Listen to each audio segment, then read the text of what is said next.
When we are in a jovial spirit, we can actually access higher truth, higher wisdom teachings, higher light energies, because we've created this vortex of light around ourselves and within our aura, which is a beautiful vortex of joy. Joviel is with us today. It's not the 16th of the month.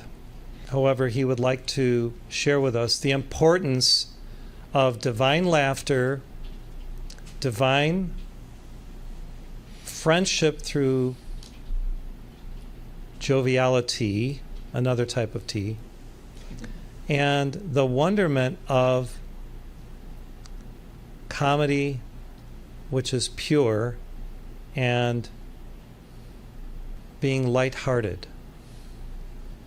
On the path of initiation, things can get intense and they can get hot. What cools things down, especially the ego, is levity, because laughter is, as some have called it, the best medicine. Laughter is the best medicine. I think that's from Reader's Digest. When we laugh, we engage our solar plexus in a type of exercise where the frustrations, the anxieties, the burdens, the pressure, the tension can be released and transmuted. And in this day and age, things are not always easy, and we tend to put too much stock in what is happening in the world that we think is very impactful on us, when in fact, we can be impactful on the world when we have greater joy, levity, laughter, and fun. You've probably heard the story told by Mark Prophet where he was told to laugh at Lucifer. I believe it was Lucifer, either Lucifer or Satan. And El Morya said a long time ago, as Thomas More, that the devil, that proud spirit, cannot stand to be mocked. So when Mark and possibly Mother laughed, Lucifer had to leave and go away because he could not stand the joviality, the love, and the energy and the light that laughter created as these waves of light. They were so impactful that he just could not bear to be there where that laughter was engaged in. So imagine beginning your day with a joke or with comedy or with levity of some manner to massage your solar plexus, to get your heart in gear and in action, and to create new waves of light that are Aquarian waves, that are fun, that are childlike, that are sincere, that are authentic.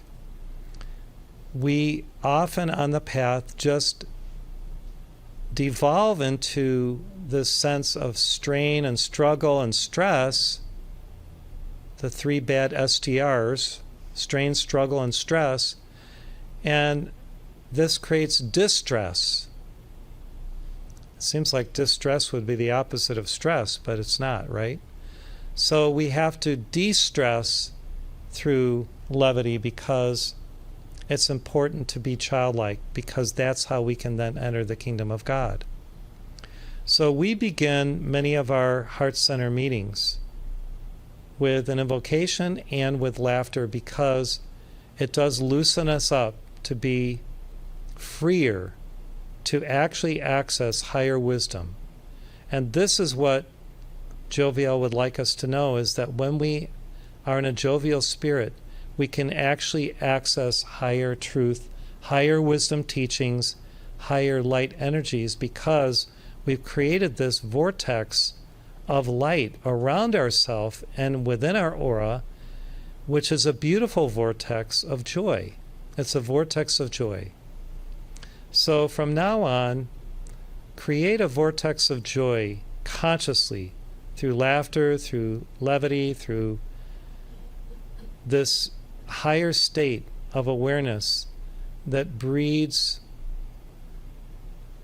brother sisterhood, understanding with heart friends near and far. Heart friends near and far. We love our heart friends. We love our fellow brothers and sisters on the path because we understand the path. We understand our nature, our divine nature. We understand the laws of cause and effect. We understand many things that are at play in this world and in this dimension. Yet sometimes we just get into the drudgery feeling, that things are tough, things are hard. And so being childlike again, and you watch children when they're very young, they laugh all the time. They giggle, they laugh. They seem to find ways to bring joy into the world that are so simple, yet at the same time so profound. I know that Maria Montessori probably commented on this at some point of how children laugh more. Do you remember anybody that studied Montessori? Can you give an example or a quote from her about joy or laughter? Maybe you can find one and send it to Boyd and type it in the chat. Or any of you who have been teachers. Have you observed this? Terry, Mona, Sheridan?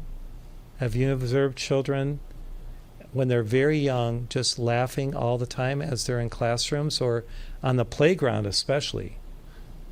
And what did you notice about how they acted and how they actually were able to maybe do their lessons when they were laughing? Did you notice anything? You noticed it. Okay. Terry, what about you? You taught a lot of fourth graders, right? Was it? And Mona, more younger children, typically. K through 8. Career. So do you have anything to share on this, Terry or Mona? Because you both, between the two of you, you taught for probably close to 50 years or more, right? Okay. So what I desired to do as a teacher, not only for the kids but for myself, is to make it fun and to have hands-on learning. And when I first started my career back in 77, I think it was, the kids were pretty quiet in the classroom and they needed to be stirred up. So if I really wanted them to remember something, I would stand on one of their desks and tell them, and they wouldn't forget. Like just the sounds that A makes or whatever, to sound out words. So we had a lot of fun. It was great. But things changed. So when I left the public schools 20 or so plus years later, you can't stand on the desk and do things like you could back then. So I think I was there, and probably Terry, you were too, at the perfect time when we could really enjoy having fun with the kids. Thank you. Terry. So your standing on the desk story brought up a memory for me where in Waldorf they teach the children times tables so that they put the muscle memory into their bodies by stepping on the chair. So you start with 2 times 4, and then you're on the chair on 4, and then you're back down on the floor at 8. And so you're up and down and up and down. You go through the whole times tables that way. And then there's also another one where you're clapping and patty caking to the people to the side of you, and you're doing the times tables like that. So, and the children are having fun, and they're learning their times tables, and on top of that, everybody's giggling and laughing if you miss somebody's hand because you're not looking to the right or the left, and they're learning, muscle memory as they go. So wonderful. That's a Waldorfian thing. Thank you. So why is this happening now today on the 26th of July? Well, we are in the cycle of Leo, and Leos are very expressive. They like to roar, they like to talk, they like to share, they like to lead. And it's time for a new world, led by those who are joyful, who are sincere in their joviality and in their wonderment and in their fun spirit. Because the world has become kind of darkened. And imagine what it would be like to have Jesus as the teacher for every classroom in the world. We would have joy to the world everywhere. We would have pure understanding, pure love, pure light, pure energy, everything pure, everything wonderful and splendorous. Well, Jesus can enter every classroom. Remember the angels that the children used to pray, and the angels came to the second grade children? There's a book on that the Summit used to publish a long, long time ago. I read it when I was 18 years old. It was fantastic. They'd pray to the angels, and the angels came, and the children could see the angels. Well, let us imagine every classroom around the world where angels are there, smiling upon the children, laughing with them, tutoring them in the ways of glory and the ways of God. And Jesus also overshining every classroom, every child, to help them with their learning, maybe overcome disabilities, overcome blockages, overcome what drugs have done to them, what the current diet has done to them, what the environment has done to them, so that the children can be their best. They can grow up in a world that is relatively pure and hopefully undefiled. So Joviel says in closing for this part of the service that we, even as adults, becoming childlike again, can enter into a new level of awareness that brings us through that joy, entree into the heaven world, because in heaven there is no sorrow. There is no weeping, gnashing of teeth, none of that. There's just light. There's oneness. There's pure love. Pure divine intention manifests immediately because we precipitate what we think instantaneously. So we can only think good and positive and beautiful thoughts, because the opposite cannot live in the heaven world. It has no force of action, no force of viability. It simply can't exist. So let us change our attitude to be one of gratitude in this cycle, gratitude for everything. In fact, a little later in our service, we're going to do a special type of rosary where we do the circle of appreciation, the ritual of appreciation, but after we appreciate someone, that person will lead 2 Hail Marys. So we're going to do that shortly.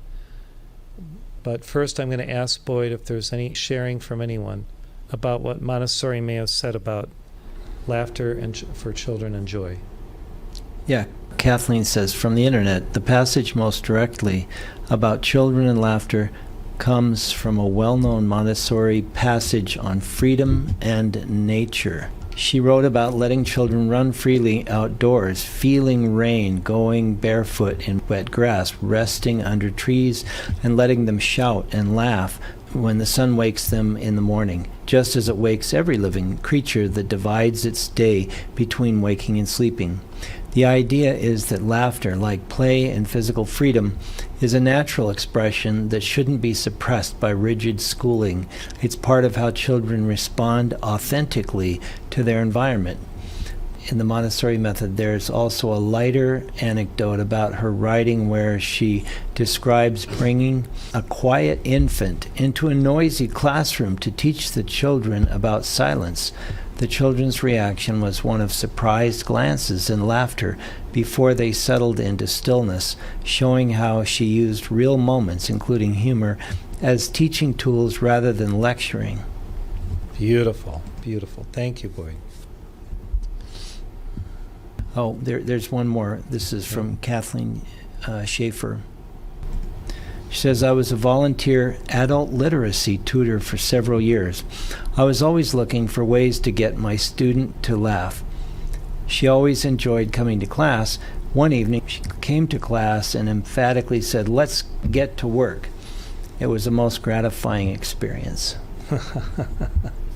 I have an experience. Okay, go for it. It's something I used to do at my last job, which is more of a business environment, and sometimes people would, at the management level, would sometimes get into arguments once in a while. And what I observed, and I was usually in a case where I was there, close, but I wasn't involved with either side of the argument, and I was observing it, and what it looked like to me was the people that were arguing, their soul was just kind of like detached. It wasn't involved with these people, and it was almost like a tape recorder going back and forth. And it was their lower self, their reactivity. And sometimes in a case like that, I would just start doing something crazy, like just start jumping up and down or waving my arms or something like that with no explanation. And they'd stop and they'd go, "What are you doing?" And then I'd say, let's solve this, and then their soul would start to actually direct, what are we talking about? How can we solve this? I did this a number of times because It was kind of sad to watch these people just play ping pong with just their artificial self. So that's what it looked like to me. Great. And Mark Prophet used to surprise people by, coming in dressed as a cowboy or whatever, right, Stephen?